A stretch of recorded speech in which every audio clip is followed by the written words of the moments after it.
And what is going on, everybody? Happy Super Bowl Sunday. Happy Olympics to everybody celebrating. I kind of miss I know that we had like our Olympic country draft. I kind of missed that since we don't have a Sports Scramble podcast anymore. I'm kind of missing that. But what better way to kick off the 2026 SEC baseball season preview? Yes, SEC Talk is back in mid-season form. We just had our college football show just wrap up, and now we're diving into our spring sports. We'll have a lot of content coming in on the baseball side and the basketball side as the conference tournament and the main tournament kicks off. But Wade, how excited are you to be here for really our first time on this show, at least, talking about college baseball specifically in the conference? Yeah, I mean, you and I text so much about college baseball, honestly, just as much as we do about football.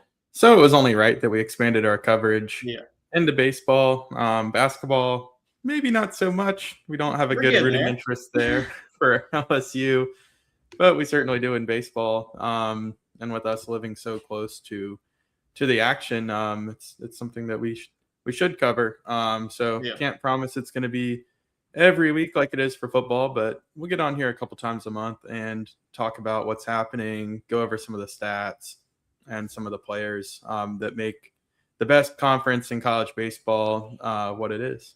Yeah, absolutely. So we're going to just be doing a full season preview. We'll give some of our teams that we're high on heading into it, maybe some teams that are going to be a couple of dark horses, some teams that's going to disappoint. We do have SEC Fantasy returning in a new kind of form. It's not kind of how we do like the college football show is total yardage. We'll explain that as we go. And then we'll look at the opening series schedule as college baseball season will be getting underway this Friday. So definitely very excited with that. But as always here on SEC Talk, let's talk about our teams in the poll. And as you can see, there's a lot of them, 11 teams total in the D1 baseball top 25. There's other outlets like Perfect Game. You have USA Today as well as Baseball America. Of the defending national champs, the number 2 team in the country, LSU Tigers. UCLA is the number 1 team, so the Tigers are right behind the Bruins. Number 3 is Texas. 4 is Mississippi State. 7, Arkansas. 9, Auburn. So heavy SEC team coverage in the top 10 of the poll. And then outside of that, rounding out the top 25, going into the teens, you have Florida at 13, Tennessee at 14, post Tony Vitello. Tony Vitello going to the San Francisco Giants was the storyline of the offseason in the conference. And you had number 15, Georgia, 18, Kentucky. Vanderbilt is number 23, and Texas A&M. I think that you and I are pretty much in agreement that they should be way higher than what they already are at number 25. But what is catching your eye out of all these 11 teams? Maybe there's a team too high or too low. Yeah, I think it's Vanderbilt and Texas A&M, down there in the lower 20s. Usually those are top 10 programs. So I think those are teams that have something to fight for. And then the other ones that caught my eye for maybe being a little higher than normal, Auburn and Mississippi State, both cracking the top 10, Mississippi State cracking the top 5. I know that both of those teams have talented rosters, but let's not forget Auburn did lose their best hitter from a year ago. That's lofty expectations for them. And Kentucky, I mean, that's a team that usually plays their way into the top 25 at some point in the season. Always a little bit underrated, but I think they're finally getting some preseason love, which I'm not saying they're overrated because I think they're always underrated, but I am surprised to see them ranked so high to start the season. Yeah, so it is a loaded preseason top 25 poll. Whenever we do these weekly updates, whenever we come on here, it's like Wade mentioned, it's not going to be every week thing. But whenever we do have the coverage, we'll bring you the updated polls just to see where everything is standing. But heading into week number 1 of the season, 11 teams are in this preseason poll. Now let's go into, before we get into that, if you do have any questions, whether that's the Super Bowl or this upcoming SEC baseball season, or if you have any questions for the SEC basketball season, we just had a couple of really good games on Saturday with Florida taking down Texas A&M. You had Alabama taking down Auburn and so on and so forth. I know that Wade caught some action in the PMAC with LSU not having that great of a season. Georgia ended up winning that game in the PMAC. But if you do have any questions pertaining to any sports going on, feel free to leave us a comment. We will get to it at the end of the show. All right, let's dive into everybody's favorite segment. That is SEC Fantasy. Like I mentioned at the top of the show, it is going to be some changes. It's not like it's going to be like college football where you just pick 4 players and you just do the total yardage. Wade, why don't you explain to our viewers how we did this draft, what the roster is looking like, and how we're going to be this is going to be a season long. So like football, it was every week. This is a season-long experiment, so this is pretty much like fantasy baseball college version of it. So why don't you explain to the viewers how this all is going to operate? Yeah, with the uncertainty of our show schedule, with this kind of being our first season covering college baseball, we didn't want to commit to a weekly format. We wanted to just have something that we could track offline, even if we're not doing a show every week. So we are going to go with a season-long roster that we drafted before we went live here. And just like the total yardage, we want to keep the math simple. We don't have an AI model for this yet, and there's no app. So everything is calculated by Tyler, who handles that side of things. So what we devised was we would do a mixture of batters and pitchers, filling out a complete lineup of 8 players plus 1 utility, and then 3 pitchers. But we'll keep the stats simple. We're not going to do averages or anything like that. Just things that can be, summarized. So we're going to go with runs, RBIs, and total bases for the hitters. Total bases, if you're not familiar with that, you get 1 point per base earned. So a double would be 2 points. A home run would be 4. So it does reward power in that sense, more than a single, but everything counts. And then for pitchers, we are going with strikeouts, wins, and saves. So a little bit less points on the board there for pitchers, but they'll still be important.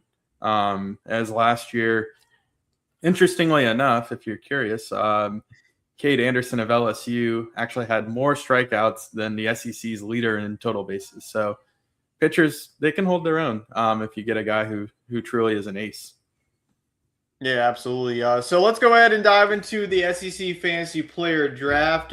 So we drafted pretty much the whole entire infield. So we drafted a catcher, second base, first base, shortstop, second base, and the third base. Then we had 3 outfielders and 3 pitchers. So we're going to give a little bit of why and the reasoning that we picked them. So let's go ahead and start with the catcher position, the 2 players that will be on each of our rosters. So Wade went with Carson Tinney, the catcher from Texas. I went with Ryder Heldfrick of Arkansas. So talk about Carson Tinney coming off of a monster 2025 campaign. The Texas Longhorns look like a team that won the SEC regular season last year. They have a lot of expectations, and Carson Tinney returning is a big part of their offense. Yeah, he certainly is. Catchers aren't always the leaders of the offense, but I think for these 2 teams, it's safe to say they could be. Old school college baseball, Buster Posey type players that really could lead their offenses in home runs and RBIs. So that's what we're looking for here. Should be amongst the leaders in total bases for catchers. Tenney last year hit over 340, hit I think 15 home runs. So he's got a lot of pop. Yeah, same with my instance of taking Ryder Helfrich. I think that he's going to be one of the best catchers, if not the best catchers in all of the SEC. He's got a ton of power.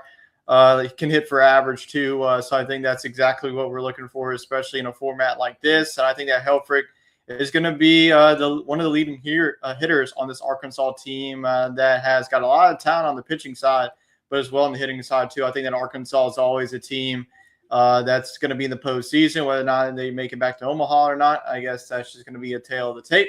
for this 2026 Arkansas team, but I feel really good that Ryder Helfrich is going to be my leading catcher. So now let's go on to the next portion of the infield. Let's kind of work our way around the battery here. We're going to go to the first baseman, Trey Phelps of Georgia, and Brendan Lawson of Florida. And Phelps, I think that a lot of these guys are going to say it. They're coming off of a sensational 2025 campaign. So talk about Phelps and what he can really bring to this Georgia team that is listed currently as a top 15 team preseason. Yeah, and kind of as Georgia's become a resurgent program in the last 3 seasons, Phelps has been a big part of that. He's played all over the place, outfield, DH, third base, first base. That's where they have him projected playing this year is mainly first base with some outfield. I think that the batting average is certainly there. We're looking for the power to grow. He hit over 10 home runs last year, so I think he could do that again, especially as he moves to first base. He's probably going to be focused more on the bat. So I think he'll have a good season. Maybe he'll kind of have that Charlie Condon power resurgence, and I'll really luck out. Yeah, absolutely. I mean, they played in a hitter-friendly ballpark, so that's definitely not over the moon for that. Brendan Lawson, pretty similar to that. Lawson played at first base, second base, and third base in his first season with the Gators. Hit over 310 batting average in his true first season with this Florida team. I think that a lot of people are kind of underrating this Florida team. They got the pitching talent. This offense is definitely going to be there as well. I think that Brendan Lawson coming off a really nice freshman campaign. I'm going to go Brendan Lawson, the first baseman. So Lawson and Phelps will be our 2 first basemen.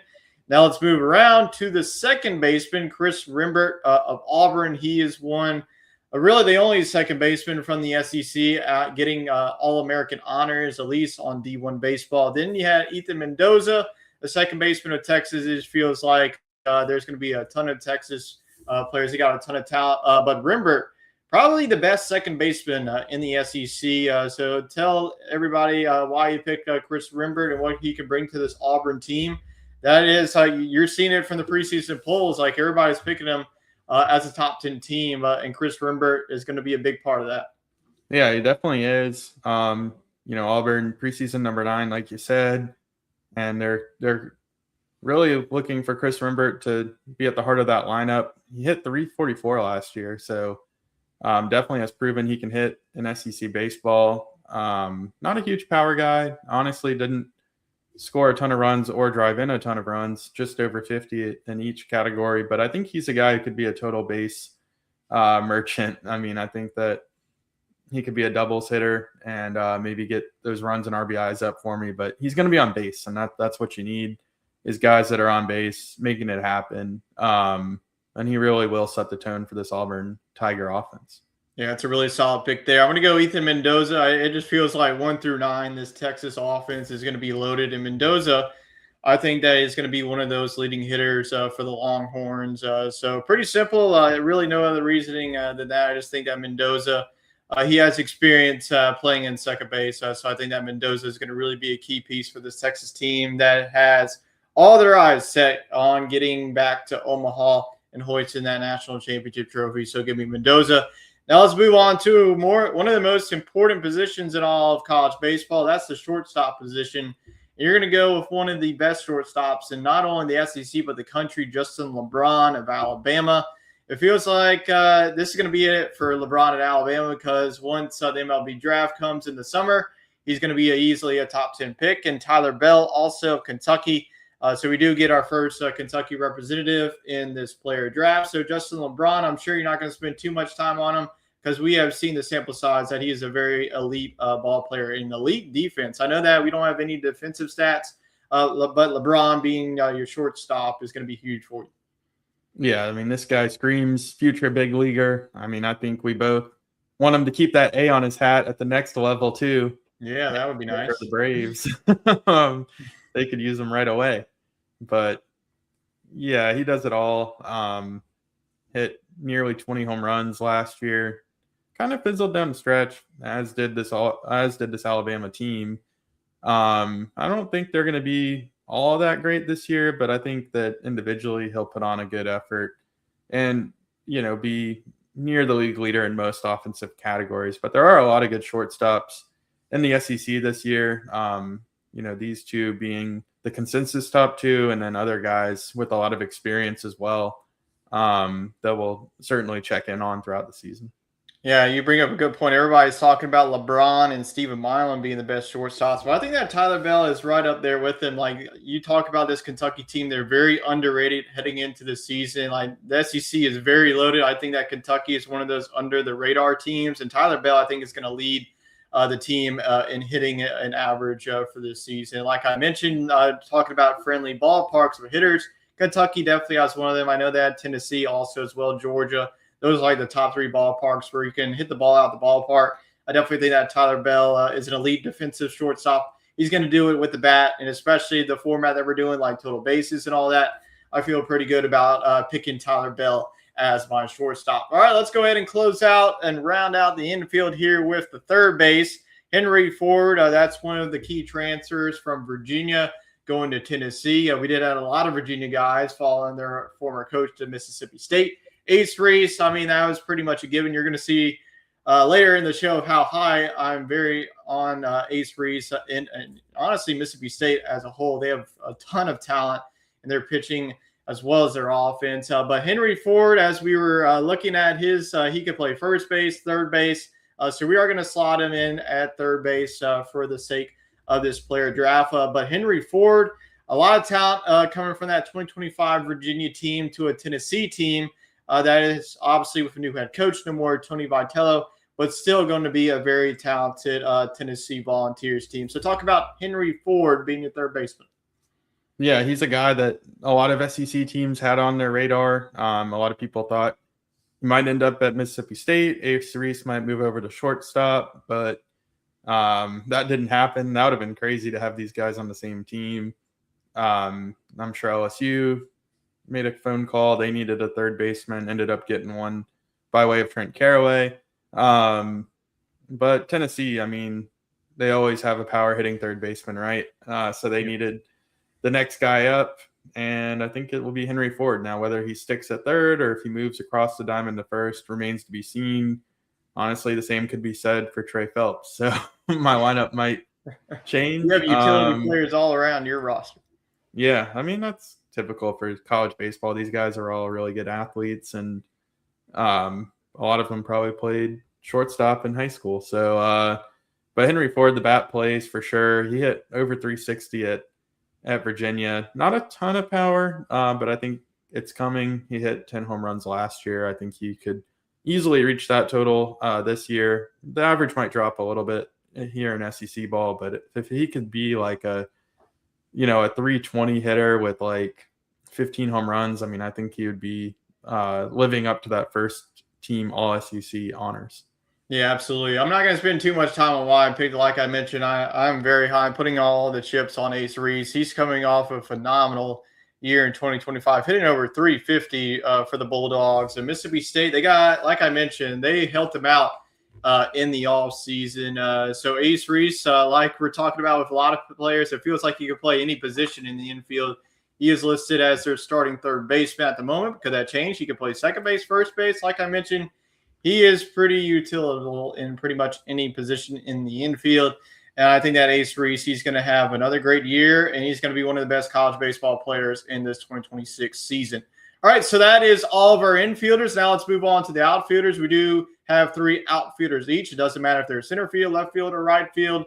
Let's go ahead and kick off our first outfielders. You have Kuyo Aloy, Arkansas. So the Aloy brothers are back, even though we missed out on the other one for last season. And Jake Brown of LSU, as you can see in the picture, he's going to bring the energy to this clubhouse. So talk about your pick. This is, I believe, our second actually Arkansas player on the board. That's not saying that this Arkansas team, they did lose some of their key hitters, but with Aloy coming back, that is definitely going to be huge for this roster. Yeah, I mean, I think he watched what his brother did a year ago. I think he ended up getting the SEC Player of the Year, if I'm not mistaken. So yep, he's going to want to live up to his brother's footsteps. I mean, as any good sibling rivalry does. So I look for Aloy to step it up. in this Arkansas lineup behind your guy Helfrich. I think that they'll be a good 1-2 punch there for the Hogs. So I look for this guy to do well. He got his power up a little bit last year and his batting average from his freshman campaign at BYU. And I think he could replicate it for sure. I mean, I think he's a 300 hitter with 10 home runs or so. I think he'll have more RBIs because I think he's going to be more in the heart of that lineup. Arkansas is going to have to probably hit him somewhere between 2 and the 4 spot. So that's a prime spot and a really good lineup. Yeah, absolutely. I'm going to go with Jake Brown. And Brown, he's been putting up some really good numbers in split time. He's been splitting time with Josh Pearson, and even at times, Ashton Larson as well, who's now at Texas. I just think that Jake Brown's in for a monster year. This LSU outfield is absolutely loaded. You have Curiel at center, Stanfield left field. Brown's going to be your everyday right field, and he's got some power to him. He's some sneaky power. He's going to hit for average as well. I just think that he is due for a monster year. You've seen it. He's one of the more clutch hitters too. Like against the Arkansas game, he came off the bench and boom, they were up 2-1. Obviously, that was a crazy game. But I just feel like Jake Brown is in for a monster year in this LSU outfield. Maybe a little bit biased. I just think that they are the best outfield in the country. And that's not just the SEC. I think they're the best outfield in all of college baseball. So give me Jake Brown. And let's continue on with the outfielders. Looks like the LSU outfield will continue as you're going to go with one of the best hitters in the country, Derek Curiel of LSU. And our first Texas A&M player is off the board, Caden Sorrell. A lot of talent on this Texas A&M team. I'm sure we're going to have a lot of Aggie representation, at least on my roster. But Derek Curiel, I think that we pretty much know that the total bases, he's going to be the king of that. Whether he draws walks, hits for power, I just feel like he has the best eyes in all college baseball. He's very disciplined at the plate, coming off of a really good freshman season. One of the key hitters in the Tigers winning the national championship, and now he's going to be moving to center field. He mainly was the Tigers left fielder, but now they're making the change at center. So how do you think that he's going to play in center? He did get a couple of games, but Derek Curiel feels like he's going to just do what Curiel did in his first season. Yeah, and I think it's interesting to see, whether they focus on high on base and speed, keep him at the leadoff spot, or does he drop down in the lineup because the power starts to evolve for him? I mean, he is 6'2", put on a little bit of weight. He's definitely a guy that we could see increase his home run total. I kind of like him in the leadoff spot or maybe the 2 spot. If Stephen Milam can hit for some power, I think you can pencil him in at the 3 hole and let Curiel work in front of him. That would be ideal. But no matter what, I mean, he's going to be at the upper third, upper half of probably the best lineup in college baseball. So the runs are going to be there. He's going to have opportunities to drive people in. And I think that with his speed, he can turn a lot of singles into doubles, which, gets me a second total base. So, by the way, this was the first overall pick. Shouldn't be much of a surprise to anybody. Yeah, the 2 picks, if you're wondering, Derek Curiel and Ace Reese were the top 2 picks, and that's pretty much, I think that's self-explanatory there. I'm going to go with Caden Sorrell. Sorrell did suffer an injury that kind of cut his season short last season, but he's got all the talent. He's on the Golden Spikes preseason watch list. A&M, like we mentioned at the top, is barely scraping the top 25. That's disrespectful. I think that they should at least be a top 15 team. This offense, I think that pure power-wise, they're going to have it, especially getting a guy like Gavin Grahovac, and you get the Maryland transfer coming in. So I think that Caden Sorrell is going to be either in the 3 or the 4 hole for this Aggie lineup. So give me Caden Sorrell. I think that along with Derek Curiel, I think that this is if we put together this all-star, this would be the best outfield in the country with both Caden Sorrell and Derek Curiel leading the way as our 2 outfielders. And we do have one more outfielder. Let's go ahead and get to that. As you can see, we are rounding off the whole entire LSU outfield with Chris Stanfield of LSU on my side. And then we're going back to the Texas, really of elite outfielders with Aiden Robbins of Texas. So talk about Aiden Robbins of Texas. We did talk about both their catcher and second baseman. What do you think that Robbins can bring to the table in the Longhorns outfield? Yeah, Robbins is a newcomer to the SEC. hit 422. Ooh. Crazy. It was at Sacred Heart, I think. Seton Hall, I think. Seton Hall, yep. Yeah.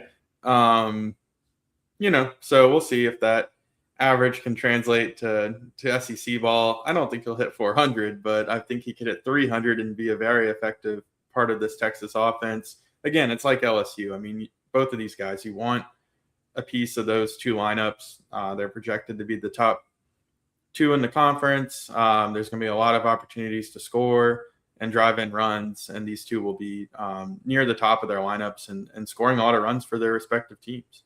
Yeah, absolutely. Yeah, I'm just going to go Chris Stanfield. He's just a doubles and triples machine. He's got elite speed as well. So, hell, even if he gets a stolen base, that's an added base for him.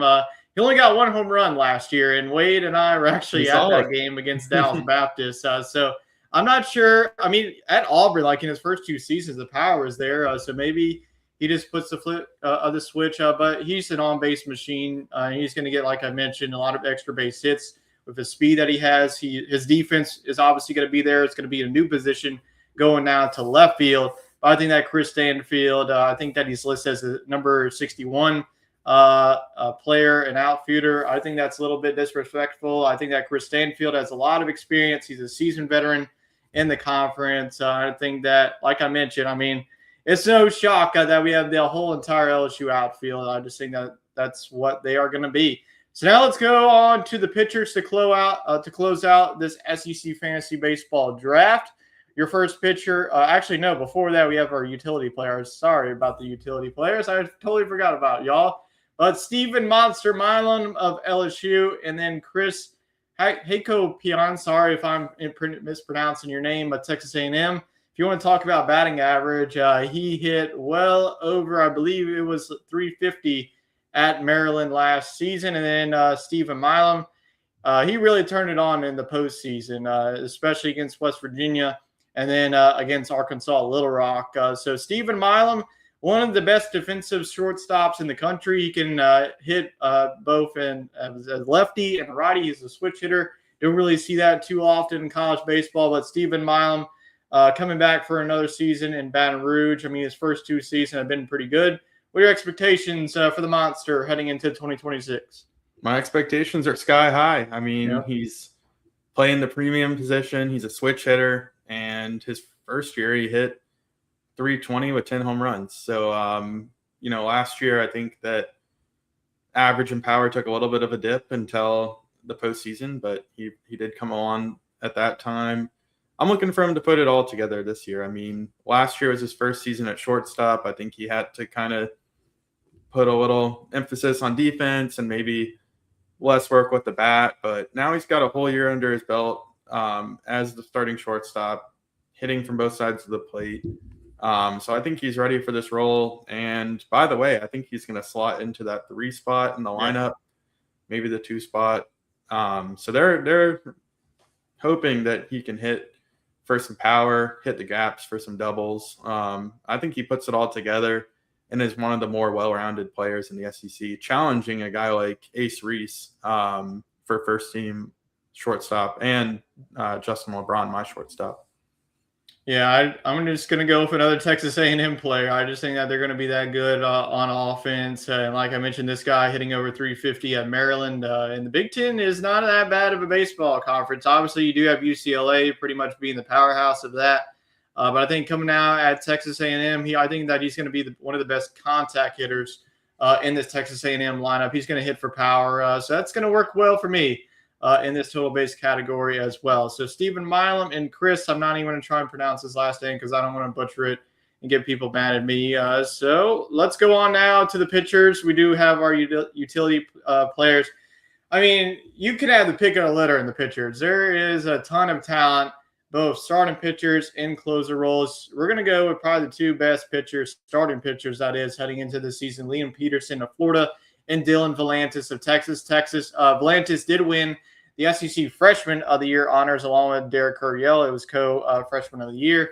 Volantis was mainly in the bullpen. Looks like the Longhorns are flipping him now into being a starting pitcher.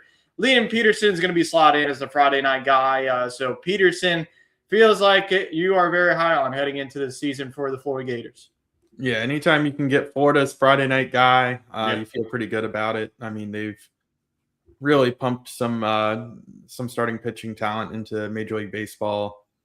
Brady Singer as of late, and then 2 years ago, their ace was drafted pretty high as well. So yeah, I like going to Florida here. Hudson Waldrop is who I was thinking of. Yeah. The Braves. So yeah, I think Peterson They could had be the Sproat next. too.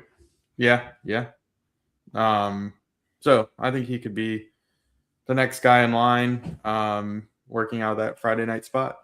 Yeah, Texas pitching staff is going to be loaded, and it's led by Dylan Volantes. There's not really much I have to say about him. He's coming off of a sensational freshman season. We don't really see that type of dominance for freshmen. You saw it from both Case and Evans and Dylan Volantes in their freshman campaigns. And if Texas is going to go as far as they want, then Volantes is going to have a hell of a year, and I think that's exactly in the cards for him. So pretty easy pick. This was my first pitcher off the board. So Dylan Volantes will pretty much be my leading horse, whether he's like their number one or number two. I feel pretty good about this Texas rotation heading into the season. Let's move on now to the next ones. Gabe Gackle and Casey Evans. I mean, like I mentioned, the talent galore. This is like 4 pitchers, and I would put this in the starting rotation against any team. Gabe Gackle of Arkansas. I mean, he was phenomenal for the Razorbacks on their run to College World Series last year. And then Casey Evans, what a freshman season it was for him. I know that was mainly in the bullpen, but didn't it feel like they used both like Cade Anderson and as well as Anthony Ianson? And there was like most of the weekends in the SEC, they just had to go to guys like Casey Evans and Zach Cowan, and that was it for the weekend. But Casey Evans, very dominant in the postseason, particularly, especially that game against Little Rock. And then the UCLA game when it was rained out, Ianson only pitched like 3 or 4 innings, and then Evans shut it down. Evans was a beast last year. He shows it a lot of emotion on the mound, pretty similar to his teammate in Gavin Guidry, which we will see Guidry back on the mound. But Gabe Gackle, I mean, he has a nasty breaking ball that a lot of hitters swing and miss on. So I'm sure you're going to get a ton of strikeouts in that category. But Gabe Gackle paired up with Liam Peterson, that is a pretty good 1-2 combo for your squad.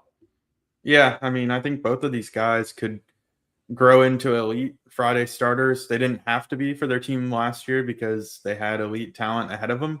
Yep, They actually both worked out the bullpen. So it's a little bit of a risk here, but I think it'll translate just fine. I mean, Casey Evans is on every award watch list. Gabe Gackle, hit or miss, whether he's on the list or not. But if you watched him play in Omaha, you know why I made the pick. I mean, looks like you could put him on an MLB team tomorrow, and he would be doing just fine. So I think these are 2 of the best arm talents in the conference. Yeah, absolutely. Casey Evans, like Wade mentioned, pretty similar to Gabe Gackle, is going to go now into that Friday slot because, like I mentioned, no Anderson or Ianson. You pretty much lost your 1-2 horses last year. So it's going to be a little experiment for the first couple of series for LSU. Is Casey Evans going to remain the Friday night guy? Who knows? Maybe a guy like William Smith steps up or Zach Cowan steps up. So that could obviously change. But Casey Evans, you saw the talent in his first season in Baton Rouge. I think that continues. Very dominant pitcher. And Casey Evans is going to wreck SEC hitters yet again in 2026. All right, let's close out our draft with our last pitcher. 2 more starting pitchers. Connor Fennell, that's our first Vanderbilt player. Pretty odd that we went all this, but we had to get at least one Vandy player because pretty similar to Florida. It feels like it's a pretty safe pick to take whoever's the ace for the Vanderbilt staff. And then Hunter Elliott. Hunter Elliott has been Ole Miss's ace for it feels like for the past 3 or 4 years. He did have that one off year, had to get Tommy John. Had a very good 2025 campaign coming off of the injury. Now he has another year, and he's going to lead the Rebels as a Friday night guy, a guy that has a ton of strikeouts. That's pretty much why I picked him. And as you can tell, I have a lot of veterans on my squad, so I'm just going to go with the experience and the trust of Hunter Elliott. And Connor Fennell, he's coming off of a dominant performance. He wasn't really the ace, but now he is going to step into being the ace for Vandy. So what do you think about Fennell's season heading into 2026? Yeah, I mean, not a guy I know a ton about, but if you're good enough to be Vanderbilt's frontline guy, I think you're deserving of a spot on an SEC fantasy baseball roster because of what history would say. And pitching is hard to project. I mean, these guys, we don't have MLB veterans in this. I mean, these are young guys who are learning how to pitch at this level. As soon as you strike gold, I mean, oftentimes you're getting drafted. So there is a lot of turnover. But Fennell has all the metrics you want to see. So I think he can grow into his own this year for Vanderbilt. Well, that is our squads that we will keep track of throughout this whole entire 2026 regular season. That's pretty much when the stats are going to cut off. And then we could probably do another draft of just the postseason players that are still involved on that. So we will keep track on that. And then whenever we do shows, maybe we can chime in just to see where things stand, where our players are. Hopefully we don't have too many injuries, but with baseball, that's going to happen. So if we do need to make changes to any of our roster, we will update you guys on all of that. But that is our SEC fantasy. Now let's dive into some of our more season preview categories. We did this very similar to our football when we did our football season preview. So we're going to pretty much copy and paste what we did. And let's go ahead and dive into some categories heading into this brand new college baseball season. The first category we're going to be looking at, Wade, who's your surprise team for 2026? So let's see if we could change it up a little bit of our football, because I know that we were pretty spot on with our surprise teams for that on the gridiron. And who is your surprise team in 2026? It feels like we may have already hinted at that at the top of the show. Yeah, my surprise team is going to be Texas A&M. I mean, I think they were a little underrated. They were probably overrated going into last season, but now I think that they're underrated. And heck, I mean, I picked this for football too, and it worked out well. Well, did you see where they are currently listed on the coaches poll? The coaches gave them no respect. At least the polls ranked them. Yeah, they were 14th overall projected finish, which is just absurd. But yeah, I think that this Texas A&M team has a lot of talent. That's who's going to be on my pick. I'm going to go with Ole Miss for the baseball side. I think that this is a team that is highly underrated. Every time you could bring your Friday night guy back and a guy like Hunter Elliott, and they got a ton of talent on their offensive side too. So I think that this Ole Miss team is going to be right back in the hunt. I mean, you go back to last season, I know that it didn't end the way they wanted to. They ended up losing to one of the Cinderella stories in Murray State. But they ended up going all the way to the SEC championship, I believe against Vandy it was that they played against. But I just think that this Ole Miss team is really going to be dominant on the mound, and their offense is really going to carry them as well. So give me Ole Miss. I think that this is going to be a team that's going to be right back in postseason play, maybe go to the Super Regional. So give me Ole Miss as one of my surprise teams for this upcoming season. Now let's go on to the opposite side of the spectrum. Who is a disappointing team for 2026? Maybe a team that is maybe too highly ranked, getting too much buzz. That's going to, I'm not going to say really fall off the cliff. I mean, obviously this could still be a team to make the postseason, but maybe a team that you're kind of being like, maybe not so fast. It's hard to say, but I think Tennessee is going to have a little bit of you are just 1 for 1, 2 for 2 on football and baseball so far. I did pick Tennessee, didn't I? Yeah, you did. Yeah, I mean, I just think that anytime you lose your coach like that, especially since the pedigree of this program wasn't really there before Vitello. I mean, this was kind of a bottom of the pack team, if you recall. I think they lose a little bit of their identity. Not all of it. I mean, they got a lot of talent. I'm just saying I wouldn't pick this team to go to Omaha until I see them touch the field. But, I mean, I think they're an upper half of the SEC team, which says a lot. I mean, if you're an upper half of the SEC team, you're probably hosting a regional. But I don't see this team being a top 8 team and hosting a super regional. Yeah, absolutely. I'm going to go with Auburn, a team that's getting a lot of hype in all the preseason polls. Like you mentioned, they lost one of their best offensive hitters, and their pitching wasn't that great last year. I mean, they were led by Sam Dutton, who figured it out somehow. They did get a lot of transfer portal additions to this pitching staff, but I'm just not buying this team being that high preseason ranked in top 10. I think they still make the postseason. Butch Thompson has done a phenomenal job to be the head coach for this Auburn team. So I think that they're sealing the Super Regional. I just don't see Omaha for them. That pitching staff would have to really get it together. I mean, they made it all the way to the Super Regional, lost to Coastal Carolina and Coastal Carolina made it all the way to the national championship series. But I'm just not buying this Auburn team being like that elite good. But maybe they could prove me wrong. Who knows? Now let's move on to our next category. Who is your SEC Player of the Year pick? Is it somebody from your SEC fantasy roster? It is. I'm going to go with Stephen Monster Milam. All right.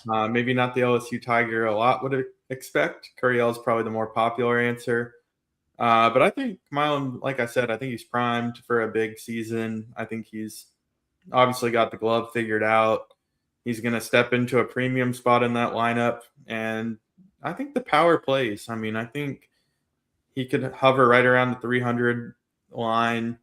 And I think I'm going to make a bold prediction. I think he goes for 20 home runs. All right. That is. So I think if you hit 300 with 20 home runs, you're in pretty good company for being the SEC Player of the Year. Yeah, absolutely. Like I mentioned, a guy that I'm very high on, Ace Reese of Mississippi State, is so talented as they are. And if they're going to be an Omaha team, that means Ace Reese did what Ace Reese did in his first year with the Bulldogs. So this is a guy got a ton of talent on both sides of the plate. I mean, defense and offense, can hit for power. Not really much you need to be said. I think that Mississippi State's going to be a very good ball club. If I would have to pick them right now, they're an Omaha team, to be honest with you. I think that the SEC, once again, is going to be right back at home. You can see LSU, Mississippi State probably leading the way for the SEC. Even a team like Texas will probably be in that field of 8. But give me Mississippi State's Ace Reese taking home SEC Player of the Year honors for if I had to vote myself. Now let's move on to the SEC Pitcher of the Year pick. Like I mentioned, when picking our players, especially the pitchers, there's a ton of talent in the conference. But who you got taking the cake for this year? Oh, man. I'm going to go with Gabe Gackle from Arkansas. You're seeing a theme. Yeah. I mean, hey, you got to back your guys, right? If they're going to do well, I want them getting me points. But after seeing your draft, I like it. I like what you got. And there's one of your guys right there. And keep in mind, we did the categories before we did the draft pick, so we didn't even know we didn't even have a roster set. Yeah, I mean, I think that both of these are two of the top arms. I wanted to go with Kason Evans or Hunter Elliott, but I don't know. I just something about Gackle and what he showed me last year in Omaha made me go with him. Yeah, I really don't even have to say too much about Dylan Volantis. I mean, coming off of a dominant season like that, he's going to be probably the number one guy for the Longhorns. And not too many lineups could figure him out in the year number one. Not sure if that's going to change at all. Don't know if he's going to have a sophomore slump. I'm not going to bank on that. I just think that he's going to be very dominant, especially as a starting pitcher now. So give me Dylan Volantis taking home the SEC Pitcher of the Year honors. Like I mentioned, he was SEC Freshman of the Year. I think he adds to that awards with the SEC Pitcher of the Year. All right, let's go ahead and close out the categories for the team to win the regular season title. Just keep in mind, I did mention the coaches poll that came out. LSU was number one in the projected winner to win the regular season title. Texas was right behind them. Mississippi State was third. And like I mentioned, Texas A&M down at the bottom. Then you had Missouri and South Carolina. I feel like South Carolina is probably going to be the worst team in the SEC. Just the way that they had a big injury to one of their key starting pitching rotations. So not probably going to be a good season down there in Columbia. It hasn't been a good season overall for any of the men's sports in Columbia. We'll see if that changes. But who is the team that's going to win the regular season title? If you remember last season, it was Texas. They got 20 SEC wins. Do you see the Longhorns going back-to-back, or are you going to take the field? I'm going to take Texas. I think LSU is going to be a popular pick. These two do play, I believe, in Austin. Come on, man. They play in Austin every damn year. Yeah. So I think that the head-to-head, I mean, I think it'll be like a matter of 2 or 3 games. So I think the head-to-head will play. And I think that's a series that Texas should win at home. So I'm going to go with Texas.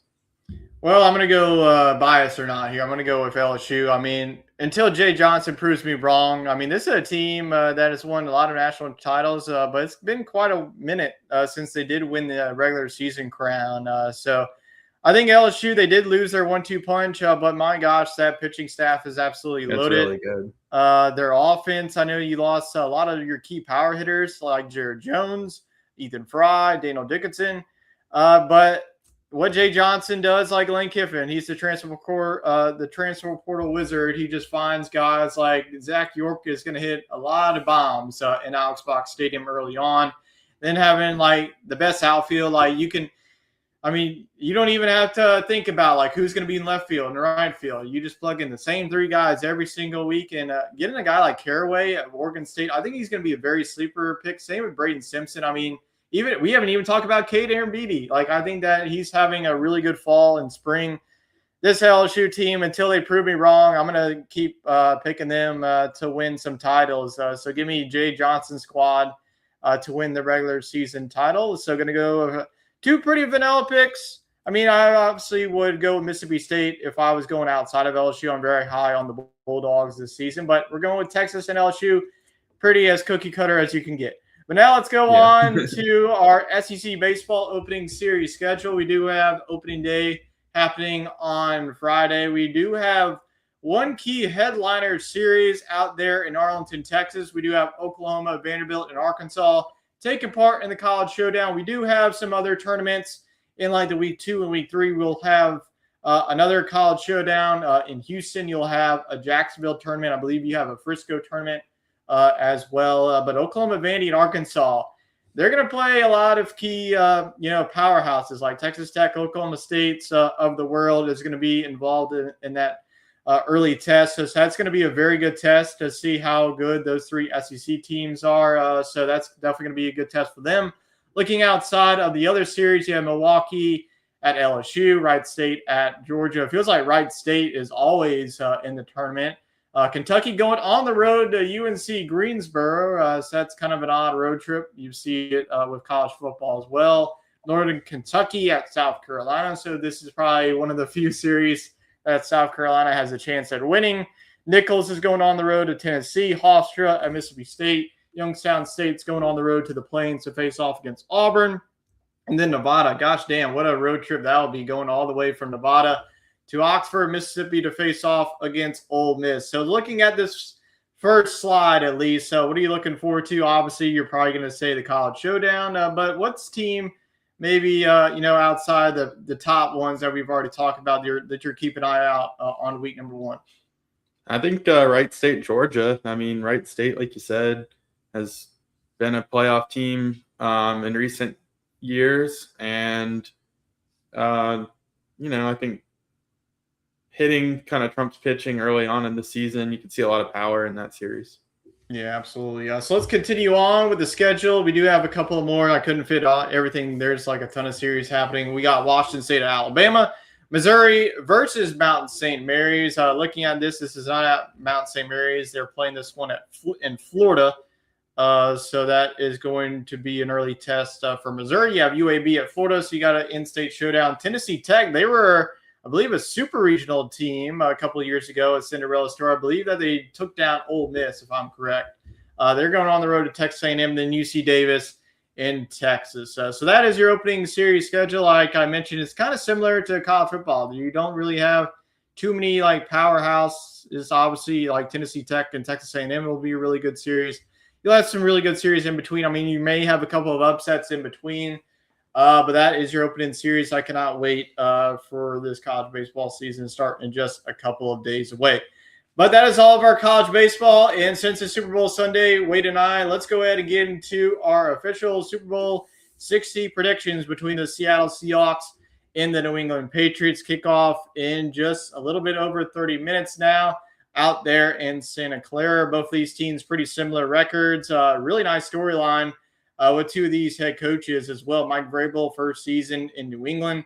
McDonald's second year with Seattle. And then the two quarterbacks, Drake May, runner-up in the MVP voting. Sam Darnold really reviving his career both in Minnesota and Seattle after sneaking it up with both the Jets and the Panthers to start off his career. So before we get into our predictions, what are some keys? I guess if you want to take the Seattle or New England side, go ahead.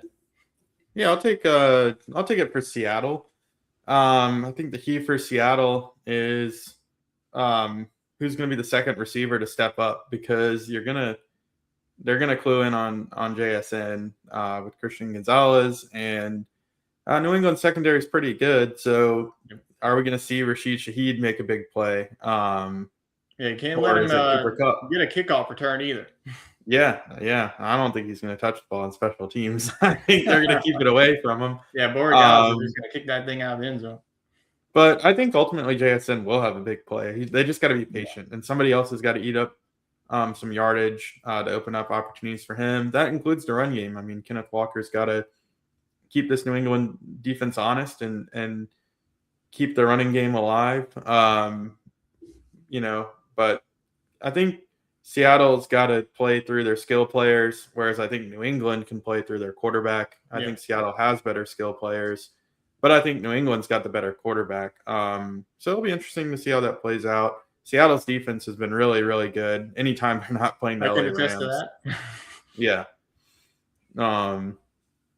So really excited for this one. Are we doing a score prediction? Well, let me give you some quick keys for New England side. I think that effectively establishing the run game, like you mentioned, Seattle's defense is really good. But New England, you go through the whole entire playoff, like they have been tested every single round. They had to play the Chargers defense, who's top 10 defense. The Texans defense is right behind Seattle's, and Denver's is right behind both of them too. So this has been a battle-tested team. I'm not saying that Seattle's like offense has gone up against like an elite defense, San Francisco in Los Angeles. New England's going to be the best defense that they face in this postseason run, so that's going to be a challenge for them. But I think that getting Ramondre Stevenson as well as the rookie Travion Henderson involved in this one and getting some pressure to Sam Darnold, because Darnold hasn't really been pressured this whole entire postseason. And like you mentioned, limiting the big plays to JSN. Obviously, JSN's going to get his key catches, but if you can limit the big plays, whether that's a Kenneth Walker big run, thanks a lot for that, Kenneth Walker. Why couldn't you done that early in the season? But I think that it's some big keys for both of those teams. But without further ado, Wade, go ahead and give your official winner of this game and a score prediction of who wins Super Bowl 60 out there on the West Coast. And do you think that, Seattle, do they have, obviously this is, probably a stupid question. Obviously they are closer. They have played in this stadium before. Do you think that's going to play a factor into this game at all? Or do you think that has no really pertainment to that? Because obviously in college football that does matter. But what do you think about that? Yeah, I mean, I think these guys are professionals. They're used to moving around week to week. But I do like Seattle in this one. I think that they've had a little bit tougher of a path to the Super Bowl. I like Drake May. I mean, I think Drake May is the best player on the field. But I do think his skill position players are a little behind what Seattle has. I'm going to go Seattle 27-24. Yeah, I'm going to go with Seattle as well. I think that this is going to be a defensive game. I think that the under is right around 45. I think that's going to be 24-20. I think that's what the final score is going to be. It's probably going to be like a low score in the first half. I wouldn't be surprised if we go to the half.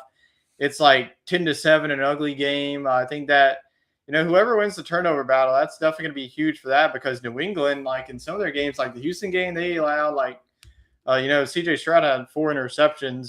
So if they get a couple of takeaways, that would definitely be huge for them. But like I mentioned, Seattle, they have shown me a lot in this postseason. They absolutely destroyed the San Francisco 49ers and the Rams, who have probably the best offense in the league. Their defense was able to shut them down at times. But got to go with my boy Rashid Shaheed getting his ring. I know that there's a lot of SEC players on both sides, but I'm going to go with the Seahawks taking this one to get a little bit of revenge in the last time that we saw both of these teams in the Super Bowl when Malcolm Butler picked it off. If it gets to that, please, if Mike McDonald's not going to make that mistake, if they get to that situation, they're just going to hand the ball off to Kenneth Walker. Have no problem at all. But as our official picks looks like, we are both on the Seattle Seahawks. And that's going to be it for our season preview show. I definitely appreciate everybody for tuning in. I know that we are pretty close to the Super Bowl kicking off.